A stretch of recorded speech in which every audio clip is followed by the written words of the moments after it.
gusto lang natin bigyan ng Ayan, ito medyo yung ating mga viewers na at least kung may madadaanan sila ng mga Ayan. ganitong pataas, ayan, angat yan, no? kaya naman nilang umakyat. Siguro mga 40 to. 30? Ayan, no? Hindi naman. So ito, naka-eco mode lang ako nito pero wala Baliwala, no? Baliwala. Parang sa patag lang. Nandito tayo ngayon sa Ibis Supreme. Ayan, i-update ko kayo sa presyo rito. Bagong tuklas. Mga mahilig dyan sa electric vehicle. Ayan. Murang-mura, aircon at maangas. Stay tuned. Ayan yung kulay blue. Sorry, it's DJ.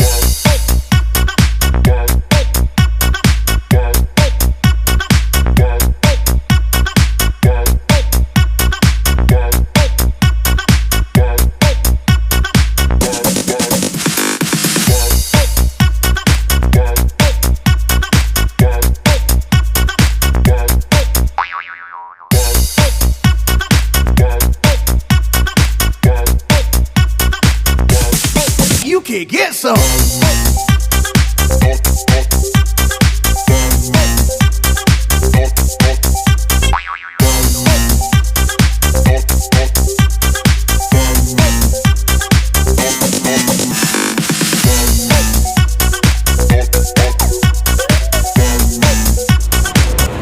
Ito, test drive na natin to mga kagalan.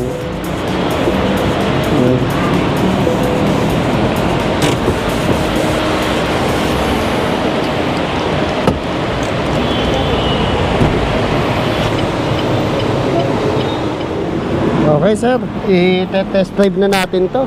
Okay, test drive na natin mga kagala. Para makita nyo naman yung actual na takbo nito at andar, pati yung convenient ng pagsakay dito. Pero ngayon, ang nararamdaman ko, napakalamig ng aircon. Yan, so naririnig nyo, tumutunog yung sensor kasi may naririnig siya na obstruction sa likod.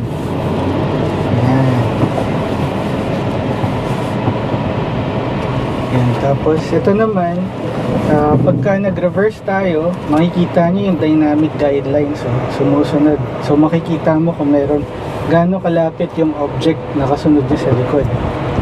So kahit hindi ka na nga lumingon sa likod dito ka na lang tumingin sa kanyang reverse camera. Pero syempre, for safety purposes, mas maganda, tumilingon pa rin tayo sa likod. Yan. Tapos ganito lang siya, so para to switch lang to drive, ikot lang ulit yung lever. So ngayon naka-eco mode tayo, no? Yan. So paunahin lang natin yung mga katabi natin. Lamig ng aircon ha.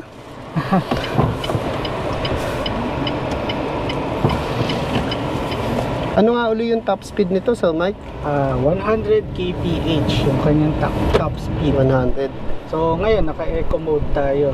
Tapos naka-auto door lock din pala siya. Kung narinig nyo kanina, medyo may nag-click. Oo, nag-click siya. So ibig sabihin kahit makalimutan mo siyang malak, maglalak mag-isa. Oo, maglalak siya isa. Saka yung ano niya, yung tagtag niya, tama lang. Tama lang. Hindi siya makalog. Yes. Ayan, tulad niya may humps. So kaya natin dito kunin yung top speed nito, sir. Oh, Metro Manila kasi ito no? Tingnan natin kung hanggang saan yung kaya natin makuha. Yan. Pero sa ramdam ko, lakas ng hatak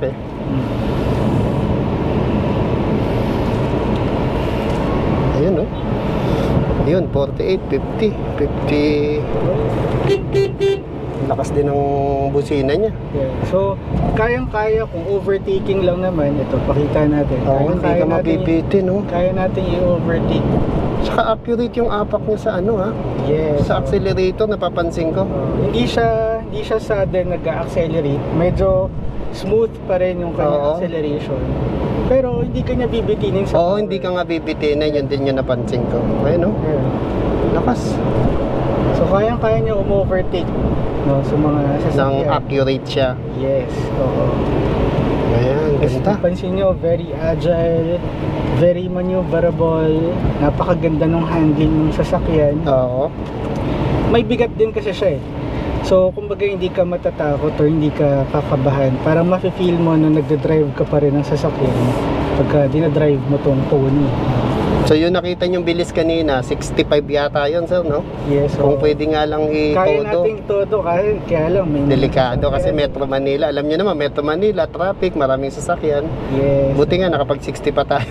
Yes, totoo. Tapos ang lamig ng aircon niya, in fairness, ha. Ayan, kaya sulit talaga at pag ito binili mo kung mga pan-city driving, pang-family, business. Ayan. Saka ito, pag binili mo, sir, hindi ka naman nagastosan para ka nag-ipon dito, kasi walang gasolina, walang maintenance. Yes, totoo. Tsaka, yung kanyang ground clearance nga rin pala is medyo mataas. Mataas din, sir. Kumpara sa mga ibang mini EV or sasakyan. No, so kung medyo may mga mababang baha na madadaanan, hindi rin kayo kakabahan eh. Kasi may taas siya ng konti. Tsaka hindi rin siya takaw sa sayad. Oo. Ayan, saka sir, sa kalaman ng mga bumibili ng EV, no, walang walang coding. Yes, walang coding. Kaya walang coding, Walang at coding. saka yung pag EV siya, kulay, ano ba yung plate number natin? Color green. Color green, yan. Yes. So pagka color coding, wala siyang color coding.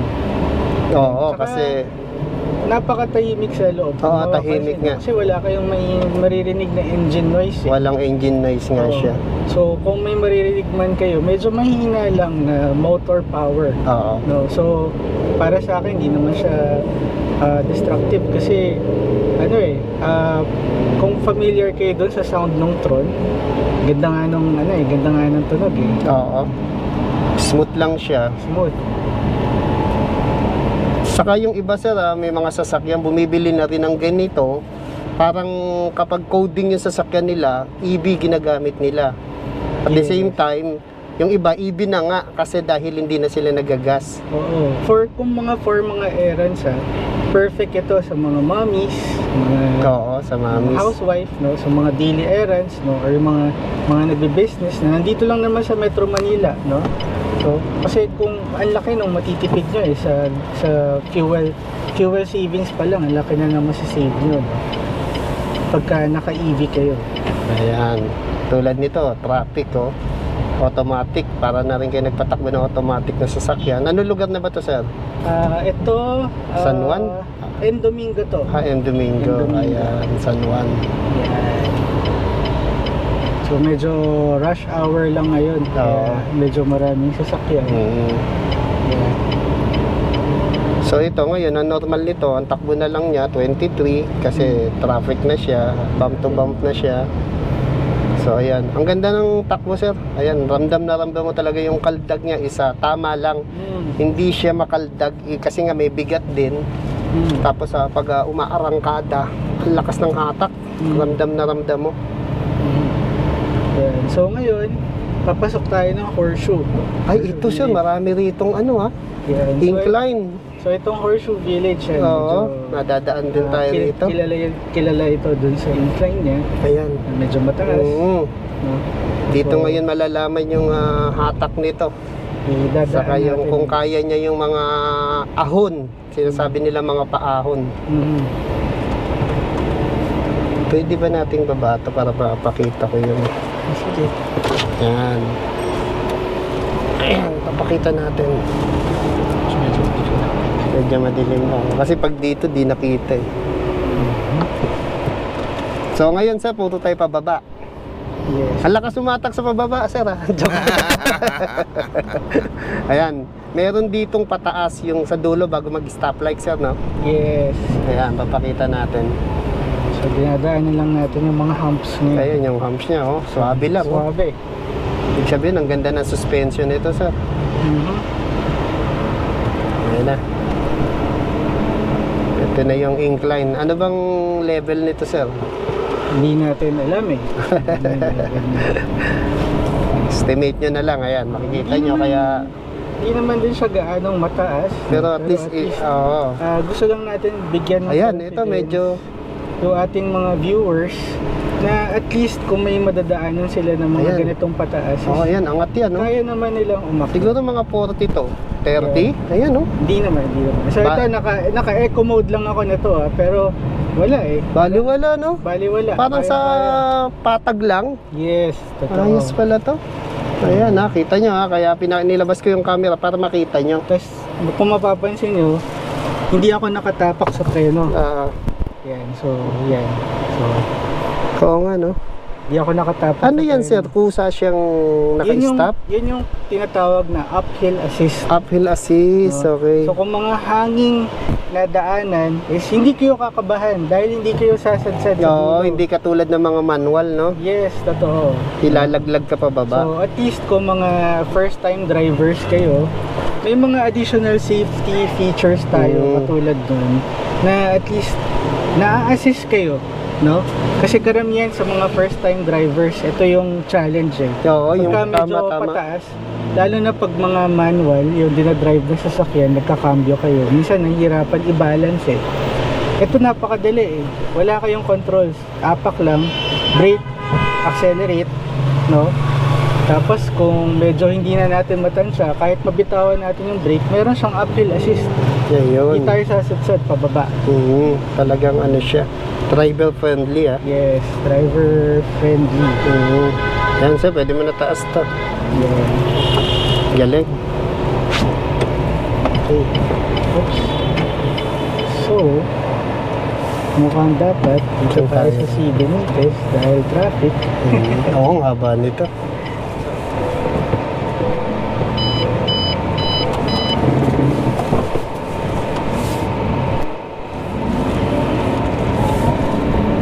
Yan, pati pag ano niya, atras, no? Liko, Yes. suabe. Napakaswabe, napakabilis niyang i-maneuver. Kahit makipot yung daan eh, kaya mong bumalik. Napakadaling bumalik kasi ang gaan ng manibela, tapos yun nga, maiksi lang siya, no? Tsaka hindi katulad ng mga ibang na-experience ko rin na-drive ng mga e-car, makalog. Yes. Ito, parang sasakyan talaga na Parang mga... sasakyan. Opo. Mapapansin mo yung build quality eh. Pagka sinara Oo, mo, yung build quality. pagka sinara mo yung pinto, iba yung tunog eh. May bigat yung pinto eh. Oo, tama. So doon mo mapapansin na iba yung quality ng sasakyan. Kasi- Hindi siya yung basta-basta na Makalog, hindi siya makalog. maingay. Hindi siya yung basta-basta hahanginin pagka nadaanan ka ng malaking sasakyan, ng mga truck, no? So hindi ka kakabahan. Ayun, tama. Ito sa kagandahan, no? Tignan mo yung tuhod ko, layo pa dito sa pinakaharapan. Pati ikaw, sir, oh. Yes. Oh, pati yung kaibigan natin. Ayan, pakita mo nga, sir. O, ayan, oh. Ayan, oh. Talaga ang luwag niya pa. So si Lenin mga nasa around 5'7", 5'8 yung Oo. height niya. Pero Ayan.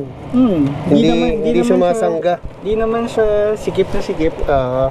Sakto lang. Tipong sumasayad yung kanyang tuhod. Oo, pati sa atin, sir, ang luwag pa, oh. Yes. So perfect talaga siya for daily city driving. Oo. Kasi normally naman pagka nagda-drive ka, minsan ako pupasok ako sa opisina, pupunta ako ng shop. Mag-isa lang naman ako eh. So bakit ko kailangan mag-drive ng malaking sasakyan? Na mahal lang, mahal lang Oo. gasolina. So kung i-compare ko dun sa natitipid ko sa gasolina, convenience, sa akin fit na mag-drive ng mga ganito eh. Mga EV. Oh, mini EV. Yes, so Saka para ka rin nag-ipon ng pera dito eh. Kasi bumili ka, mababawi mo. Dahil hindi ka na maggagasolina. Pag nag-charge ka naman ng kuryente, mababa lang din. ang average na daily driving ko naman mga nasa 30 kilometers per day. So kung 30 kilometers per day, within 4 to 5 days ako nag-charge, no? Kasi yung 170 kilometers naman hindi naman natin masasabi na factual yan eh. Normally brochure specs yan, pero para sa kaalamanan din ng mga nanonood, no? Normally 80% lang talaga ang normal na range ng mga electric cars, 70 to 80%, no? So kahit na sabihin natin na 140 kilometers, 130 kilometers, kung ang average daily drive ko is 30 kilometers per day, so after 4 days or after 5 days ako nag-charge, no?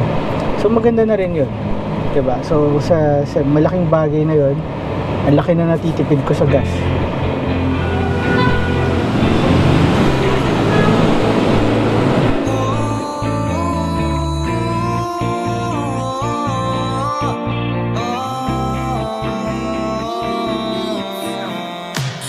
Kahit gusto sumigaw, kahit ayaw gumalaw, ayokong huminto ka kahit medyo naliligaw na tayong dalawa, ako at aking kaluluwa. Kahit yung ginagawa hindi tugma sa gusto ko, hindi humihinto kasi marami pa akong gustong tanawin. Mga letrato sa dingding, alaalang gusto kong ikwento sa mga bituin. Habang nagpapahinga tayo, papahinga tayo sa mga bagay na nakakapagod isipin, gawin kahit ayaw mong gawin. Habang nagpapahinga tayo, papahinga tayo sa mga bagay na